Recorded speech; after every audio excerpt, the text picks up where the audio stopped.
Fatana fatulu tātou tunu o le whai ungol nei vai aso. Ai aru mai o le whao poponga inisio tana I melo tutupulu tātou tunu I Samoa. Usi mai le whafonga. Wanga le mai le whaala popitonga o whasau whawao malo le Conservation International. Mol au whai whaiva lea tunu. O lātou tali inisio mana onga le whaa lia le au whai whaiva.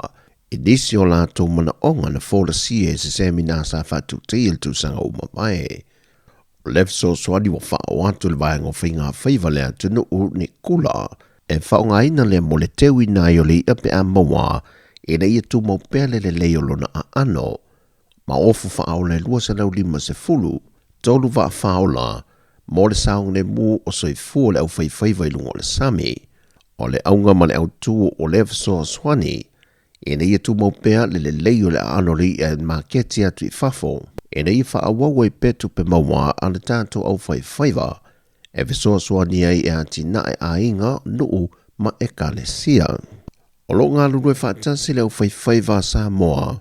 Ma le company e tasi lo au inatu I a tātou wi ai atunu o I fafo.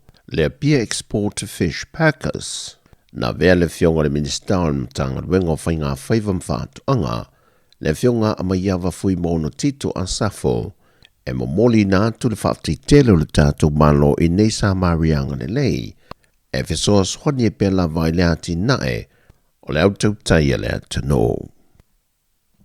E lui tui malo ia o mauti no le ato e fo e to e whaia lanto whainga palo tala iti. Ma o whai lo fo e le te tai o le vaenga whaupu whai le JPP. O tāpena fo o lato suita wā moia I tu malo e lua. Be ona silfia o le tu malo sa fata numero tasi. Le na wha leo ngai na le whai ungal whaamasinonga le na fall te maita I a seve te I fui mono. Wha tasi e malea no lātau wā sa avea mawhaipulo le tu malo. Ia le ana Rodney Posini. Ona oni whainga whaasod tu la fono le whaato sina le teimi o le palota. Ato ai mali tu malo vaisingana numero lua. Ai mulmuliane o le whaai lo me leo lo lātou suita wā. Ai wa mai o na whaalawi lo le suita wā mo sa fata numero mo mua. E na whai loe tu le epa o lo talia foi e le lātou vaeng whaupu whai. Le taunu unga e o iei le mata aupu e tasi o lo tutoe o tāna sanga le whainga palota.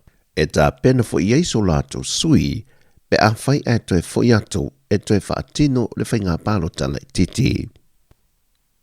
O le whailo ingal te tai o le atunuu le whionga le lauri le mani tōpula te Valforsishment.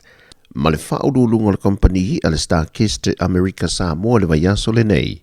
Wa whaamautu mai e le company hi a ni ama noa se lima se lau mō tātou tangata Samoa. E malanga tu e ngā lulue I lalo porkala meo ngā lueng whawai teimi. Na mawai foi male awa noe whailoa e atuai I le teimi e tasi. Male minister mtanga luengo tinamata mai tai. E whātala noa lea mata opo, e fitu I tonu malalato matanga luenga. Ma sanga whaalele ia antide ia hawa noa, mo nisi o lo tātu atadu e whaamanui e nai. Wa mai a foi on whātala noa le vahol te tai o le atanu, manipulenga Amerika Samoa, le whausia le mawhia whaalele o whale, e whaamautu wei o tātu tangata whai ngā luenga, pe amala ngātu e ngā lurue le company hia. E le whaawa wai o le mata o pole tu malo whale a lili numero mo le vaiaso le nei, na fi naua tuai le li loia o lo tu lae mo tui loma lanse lo la meko.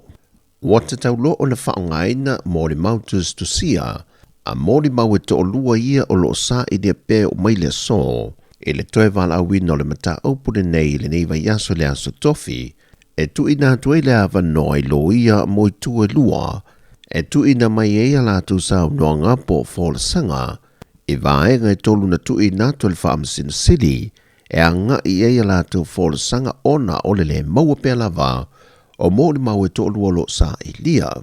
Peitai o le fina watu o lo I o lo tu lai mo le tu o le fionga le sui pāle mia, le fionga tu e lupe po mune nuku on semo, wātangia le wha tu au le wha ngai o inga o le mata opule nei, mai fōringa mai lana mai ta watu, watua ia to tasi le fionga le whaipule. Peitai le tali mai le fionga le whamasina sili, ma whamanino ai le fionga le luia, e te lele avano na tu ina tu ia lato mōri mau e whaali e o lato fina ngalo. e au fia I male o lo tua ia, pei tai no lato filfili, e le aisa lato tali tu I natu. Pei tai o le ua ia tua ia le wha amasinonga le wha ai tu au, a e sa ia te ena le ava no sa tu I natu. E le iloa le te mile nei se aso I tu ina mai e le wha ai unga le wha amasinonga, e whaola sanga wa mai a alo ia I tu e lua. I vaenga I tolu sa tu I natu, e a ngai e a lato whaola sanga. Whamania le tua le wha ai unga le neva yaso, o le wha ai unga le o tana fau, wha soi foia.